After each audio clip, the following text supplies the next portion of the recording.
তো বন্ধুরা দেখতে পাচ্ছ মাসির বাড়ি উপরে একটা সেই চক্র। বন্ধুরা আজকে দীঘায় চলে এসেছি মাসির বাড়িতে। কার মাসির বাড়ি ভাবছো? আমার মাসির বাড়ি? না না, ভুল ভাবছো, আমার মাসির বাড়ি নয়। আমার মাসির বাড়ি তো অন্য জায়গায়। আজকে চলে এসেছি দীঘার জগন্নাথ ধামের মাসির বাড়িতে। তো দীঘার জগন্নাথ ধামের মাসির বাড়িটা কোথায় তোমরা হয়তো অনেকে জানো, অনেকে জানো না। তো যারা জানো না তাদের বলি, দীঘার জগন্নাথ ধামের মাসির বাড়িটা হচ্ছে দীঘা থানার ঠিক উল্টো দিকে, অর্থাৎ দীঘা যে পুরনো জগন্নাথ মন্দির রয়েছে সেই মন্দিরের পাশে কিন্তু তৈরি করা হয়েছে দীঘার জগন্নাথ ধামের মাসির বাড়ি। তো এখন আমরা দাঁড়িয়ে রয়েছি সেই মাসির বাড়ি যাওয়ার পথে, একদম সামনে দাঁড়িয়ে রয়েছি। এই দিকটা হচ্ছে মাসির বাড়ি, অর্থাৎ জগন্নাথ দেবের মাসির বাড়ি। সামনে রয়েছে রথযাত্রা। তো রথযাত্রা পর জগন্নাথ দেব, বলরাম, সুভদ্রা তিনজন মাসির বাড়ি যাবেন রথে চেপে। তো আজকে তোমাদের দীঘার জগন্নাথ ধামের মাসির বাড়িটা ঘুরে দেখাবো। তো চলো, ব্লগটা স্কিপ করো না, কন্টিনিউ দেখতে হবে। ভালো ছোট লাইক, শেয়ার আর সাবস্ক্রাইব করে বন্ধু হয়ে পাশে থাকবে। তো চলো বন্ধুরা, আজকে ব্লগটা শুরু করা যাক দীঘার জগন্নাথ ধামের মাসির বাড়ি দিয়ে। তো বন্ধুরা দেখো, রাস্তার পাশে ঠিক বাংলা আর ইংলিশে একটা বড় প্লাকারে লেখা রয়েছে মাসির বাড়ি, অর্থাৎ দীঘার জগন্নাথ ধামের সেই মাসির বাড়ি। এবং নিচে অ্যারো চিহ্ন দিয়ে দেখানো রয়েছে সেই দিকটা। মাসির বাড়িটা কোথায় রয়েছে না, দীঘা যে থানা রয়েছে সেই থানার সামনে, একদম সমুদ্রের পাশে দীঘার যে পুরনো আদি জগন্নাথ মন্দির রয়েছে সেই জগন্নাথ মন্দিরটা হচ্ছে দীঘার জগন্নাথ ধামের মাসির বাড়ি। তো এখন সেই মাসির বাড়ি যাওয়ার পথে এখন দাঁড়িয়ে রয়েছি। তো একটু হেঁটে যেতে হবে আমাদেরকে। তো মাসির বাড়ি যাওয়ার পথে কিন্তু একটা বড় একটা গেট পড়বে, দেখো সেই গেটটা কিন্তু এখন নির্মাণ কাজ চলছে। তো দীঘা জগন্নাথ ধামের সামনে যেমন একটা চৈতন্য দ্বার রয়েছে, তো এখানেও একটা ঠিক বড় সেরকম গেট তৈরি হচ্ছে। কিছুটা রং হয়েছে, কিছুটা কাজ চলছে, তোমাদের দেখাই। এবং বড় একটা গেট তৈরি হচ্ছে, উপরে কাজ চলছে। এক সাইড কিন্তু রং হয়ে গেছে, যেহেতু 1 মাস আগে যেহেতু দীঘা জগন্নাথ ধামের উদ্বোধন হয়ে গেছে। সেই উদ্বোধনের সময় কিন্তু মাসির বাড়ির যে গেটটা তখন কিছুটা তৈরি হয়ে গেছিল, তো সেই সময় রং করা হয়েছিল। তো দেখতে পাচ্ছ মাসির বাড়ির সামনে সেই গেট। চলো তোমাদের একটু কাছ থেকে দেখাই গেটটা, তারপর তোমাদের মাসির বাড়িটা ঘুরে দেখাবো। দেখতে পাচ্ছ সামনে ভিউটা।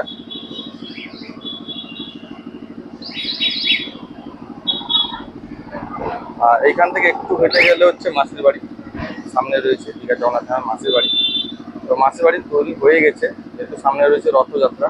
তো সেই রথযাত্রায় জগন্নাথ দেব, বলরাম, সুভদ্রা তিনজন রথ চেপে মাসির বাড়ি যাবে। তো চলো তোমাদের মাসির বাড়ি নিয়ে যাই, মাসির বাড়ি থেকে ঘুরে আনি। তো বন্ধুরা চলে এলাম দীঘার জগন্নাথ ধামের মাসির বাড়ির একদম সামনে। তো দেখতে পাচ্ছ এদিকটা হচ্ছে এই দীঘা জগন্নাথ ধামের মাসির বাড়ি। আর তার সেদিকটা রয়েছে দীঘা যে পুরনো জগন্নাথ মন্দির। তো চলো তোমাদের একটু মাসির বাড়িটা ঘুরে দেখাই, যেহেতু সামনে রয়েছে রথযাত্রা। তো সেই রথযাত্রার প্রস্তুতি কিন্তু চলছে, যেহেতু এখানে 7 দিন থাকবেন জগন্নাথ দেব, বলরাম, সুভদ্রা তিনজনই থাকবেন এখানে। রথে চেপে আসবেন, যেহেতু সে রথও তৈরি হয়ে গেছে। তো চলো পুরো জায়গাটা তোমাদের ঘুরে একটু দেখাই। তো বন্ধুরা দেখতে পাচ্ছ মাসির বাড়ির উপরে একটা সেই চক্র লাগানো রয়েছে, সুদর্শন চক্র বা নীল চক্র, যেটা দীঘার জগন্নাথ ধামের উপরে লাগানো রয়েছে। সেটা কিন্তু বড় নীল চক্র। আর মাসির বাড়ির সামনে দরজা দেখো, কাঠের দরজা বসানো রয়েছে। দরজার ডিজাইনটা তোমাদের একটু দেখাই। দেখতে পাচ্ছ যেহেতু বন্ধ করা রয়েছে, খুব সুন্দরভাবে কিন্তু মন্দিরটা তৈরি করা হয়েছে মাসির বাড়িটা।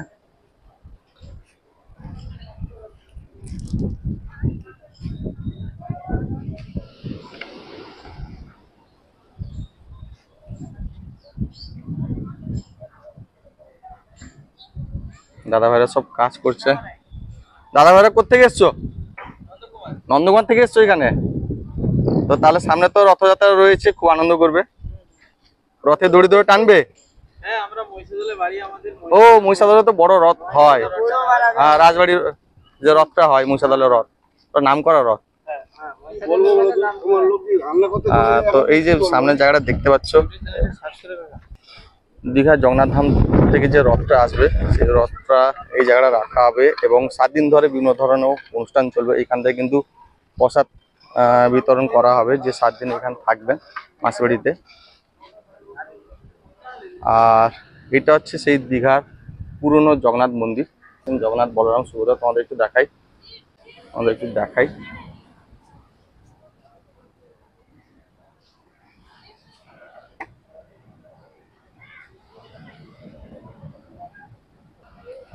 জগন্নাথ দেবের পাশাপাশি কিন্তু রয়েছেন গঙ্গা দেবী, তার পাশে রয়েছে রাধা কৃষ্ণ, দেখতে পাচ্ছ ভিতরে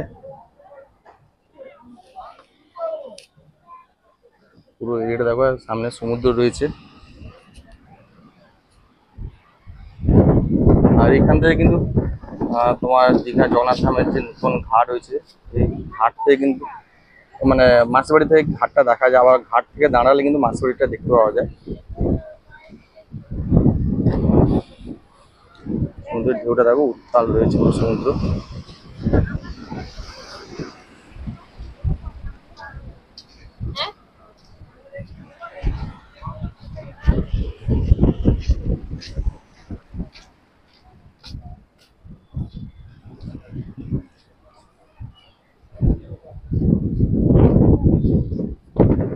তো বন্ধুরা, এটা হচ্ছে সেই দীঘার পুরনো জগন্নাথ মন্দির।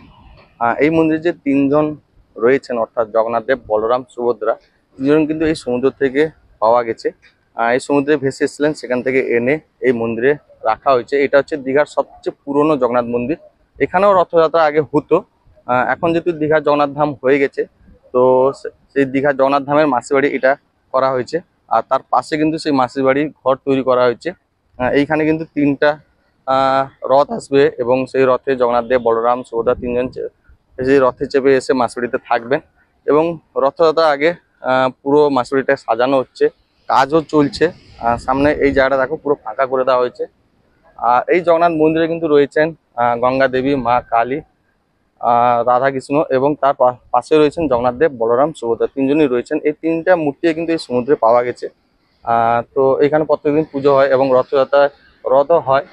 তো এখন মাসিবাড়ি যেহেতু হয়ে গেছে, তো তোমরা সবাই দীঘা জগন্নাথ ধামে এলে কিন্তু মাসিবাড়িতে অবশ্যই কিন্তু এসো, মাসিবাড়িটা ঘুরে যেও।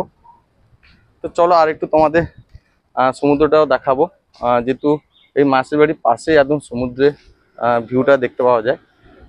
আর সামনে বড় একটা ফাঁকা জায়গা রয়েছে, এখানেও তো সেই যে জগন্নাথ দেব, বলরাম, সুভদ্রা তিনজন থাকবেন 7 দিন ধরে। বিভিন্ন ধরনের অনুষ্ঠান হবে এবং তার সাথে প্রসাদ বিতরণ হবে।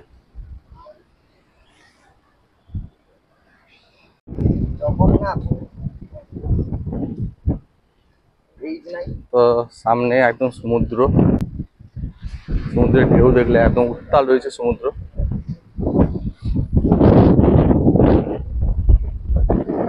ওল্ড দীঘা থেকে নিউ দীঘা যাওয়ার পথে কিন্তু এই মাসির বাড়ি পড়ে। তো মাসির বাড়ি বলতে সেই দীঘার পুরনো যে জগন্নাথ মন্দির, সেই জগন্নাথ মন্দিরের পাশে তো এই মাসির বাড়ি তৈরি করা হয়েছে। আর সামনে একটা পার্কের মতন কিছু গড়ে তোলা হচ্ছে, আমাদের একটু দেখাই চলো। তো কাজ চলছে দেখতে পাচ্ছ, এবং প্যান্ডেলে সব বাঁশ পড়ে গেছে।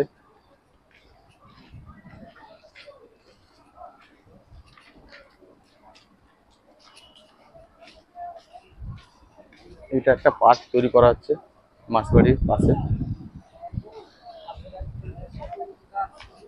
আমাদের একটু দেখাই। দেখতে পাচ্ছ এই জায়গাটা কিন্তু একটা পার্ক তৈরি হবে।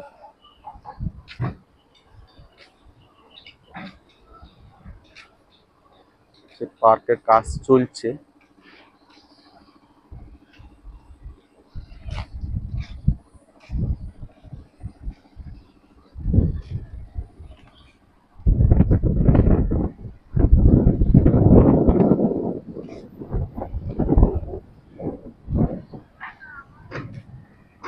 এদিকে রয়েছে সেই দীঘা হারিয়ে যাওয়া ঝাউবন। একসঙ্গে কিন্তু দীঘার বুকে উঁচু উঁচু বালিবাড়ি ছিল এবং প্রচুর ঝাউ গাছও ছিল, কিন্তু আস্তে আস্তে সেগুলো হারিয়ে যাচ্ছে, কিন্তু কিছু কিছু রয়ে গেছে। আগে দীঘা মানে হচ্ছে সমুদ্র, আর তার সাথে হচ্ছে ঝাউবনের পিকনিক। কিন্তু এখন দীঘা এলে আর আমাদের এদিক সেদিক ঘুরতে হবে না, আমরা সোজা একদম চলে আসবো সেই দীঘা জগন্নাথ ধামে। মাসিবাড়ির সামনে একটা বট গাছ রয়েছে, আরো ছোট্ট একটা বট গাছ। আর সামনে যে পেয়ারা গাছ দেখতে পাচ্ছ, এগুলোও কিন্তু একসময় ছিল এরকম ঝোপঝাড়, বড় বড় সব পেয়ারা গাছের ঝাড় ছিল, সেগুলো এখন হারিয়ে গেছে সব।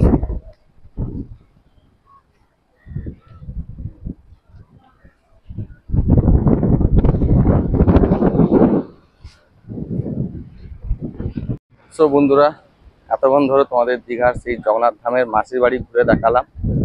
যেহেতু দীঘার যে পুরনো জগন্নাথ মন্দির রয়েছে সমুদ্রের পাশে একদম, মানে দীঘা থানার যে সামনে রয়েছে সেই পুরনো জগন্নাথ মন্দির, তার পাশেই কিন্তু গড়ে তোলা হয়েছে দীঘার জগন্নাথ ধামের মাসির বাড়ি, তোমাদের দেখালাম। তো মাসির বাড়ির সামনে কিন্তু দরজা বন্ধ রয়েছে, বড় একটা কাঠের দরজা রয়েছে। এইখানে কিন্তু সেই রথযাত্রার দিন রথে চেপে জগন্নাথ দেব, বলরাম, সুভদ্রা তিনজন আসবেন এবং এখানে থাকবেন। যে কদিন থাকবেন সেই কদিন এখানে বিভিন্ন ধরনের আচার অনুষ্ঠান হবে এবং প্রসাদ বিতরণ করা হবে যে সমস্ত দর্শনার্থীরা আসবেন বা ভক্তবৃন্দরা আসবেন। এবং এই মাসির বাড়ি থেকে আবার রথে চেপে তিনি আবার মন্দিরে ফিরে যাবেন, মানে জগন্নাথ ধামে। তো আজকে তোমাদের সেই রথযাত্রার আগে পুরো দীঘা জগন্নাথ ধামের মাসির বাড়িটা ঘুরে দেখালাম। তোমাদের কেমন লাগলো অবশ্যই কিন্তু কমেন্ট করে বলবে। আর ভালো লাগলে ছোট লাইক, শেয়ার আর সাবস্ক্রাইব করে কিন্তু বন্ধুদের পাশে থাকবে। তো চলো বন্ধু, আজকে ব্লগটা এখানে শেষ করলাম। আবার একটা নতুন ব্লগ নিয়ে খুব তাড়াতাড়ি আসছে, ততক্ষণ ভালো থেকো।